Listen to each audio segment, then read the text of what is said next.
حق اس سے لے نہ لو، اور تم میں جو کمزور ہے وہ میرے نزدیک طاقتور ہے، جب تک کہ اس کو اس کا حق دلا نہ دوں. ایک جملے پر میں کہہ رہا ہوں، پوری سیاست قائم کر لیجیے. ہمارے ہاں طاقتور کے آگے قانون جھکتا ہے، بڑے بڑے لوگ دھماکے کرنے بچ جاتے ہیں، ان کے سورسز ہیں. حکومت آ گئی تو ان کے متعلقین بے گناہ چھوٹ رہے ہیں. کمزور ہے، سارے ثبوت مل جائے کہ بے قصور ہیں، لیکن وہ جیل سے نہیں چھوٹ رہے ہیں، ان کا مقدمہ ہی آگے نہیں بڑھ رہا ہے. یہ الٹی سیاست ہے، انصاف کے سراسر خلاف ہے. اسلامی خلافت میں انصاف ہوگا. اللہ تبارک و تعالیٰ نے مسلمانوں کو انصاف قائم کرنے والا بنا کر پیدا کیا ہے. یا ایھا الذین آمنوا کونوا قوامین بالقسط شہداء للہ. شاندار تعلیم. اے ایمان والو، خوب انصاف کو قائم کرنے والے بنو، اللہ کے لیے گواہی دینے والے بن کر. ولو کان علی انفسکم، چاہے اپنی ذات کے خلاف تم کو گواہی دینے پڑے. کتنی بے لاگ تعلیم ہے انصاف کی. انصاف اور سچائی اگر آپ کے خلاف جا رہی ہے تو قرآن کہہ رہا ہے کہ اپنے خلاف گواہی دو، جھوٹ مت بولو، سچی گواہی دو.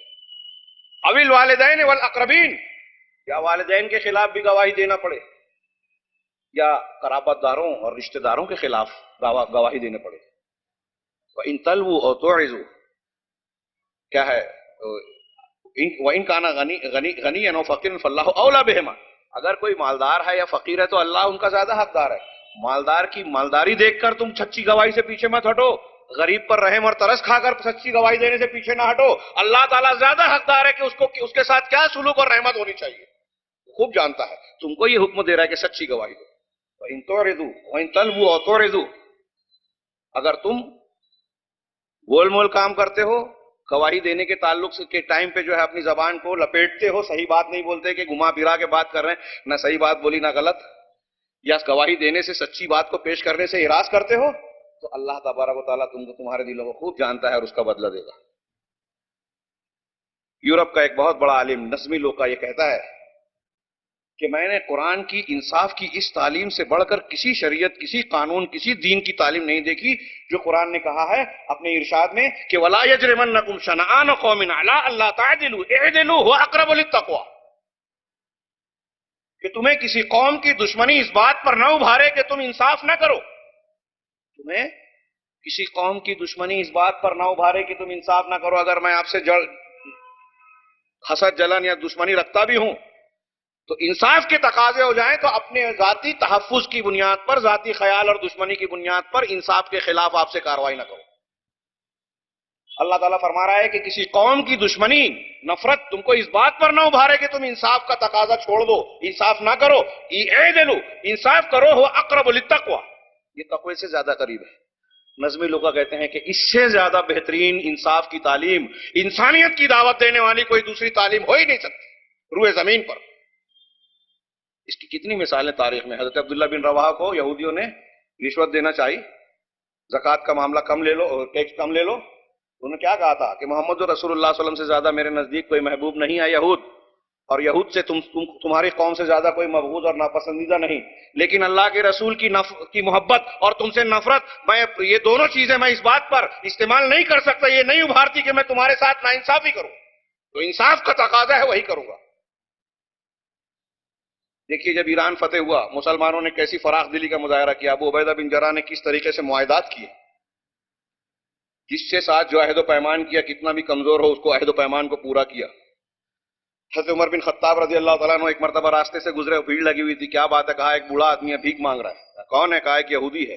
کہا کیوں بھیک مانگ رہا ہے؟ کہا بوڑھا ہو گیا، اپاہج ہو گیا، اس کی نگاہیں کمزور ہو گئی، اب کام دھندہ نہیں کر پاتا. عمر فاروق کیا کہتے ہیں؟ اسلامی خلافت دیکھیے کیا کر رہی ہے. عمر فاروق کہتے ہیں کہ یہ تو بہت بری بات ہے، یہ ہماری کوتاہی اور غلطی ہے. یہ کیسے ہو سکتا ہے کہ ایک شخص جب کام دھندا کرتا تھا، جوان تھا، طاقتور تھا، ہم نے اس سے ٹیکس لیا، جزیہ لیا، اور اب جب وہ بوڑھا ہو گیا ہے، کام سے لاچار ہو گیا ہے، تو ہم اس کو لوگوں کے سامنے ہاتھ پھیلاتا چھوڑ دے. اسے گھر پہنچاؤ احترام کے ساتھ اور بیت المال سے اس کا وظیفہ مقرر کرو. اسلامی خلافت خلیفہ کو جھوپڑے سے محل میں نہیں پہنچاتی. آج ہمارے ہاں کوئی کونسلر، میونسپل کونسلر بن جائے، کارپوریٹر بن جائے، جھوپڑے میں رہنے والا، تو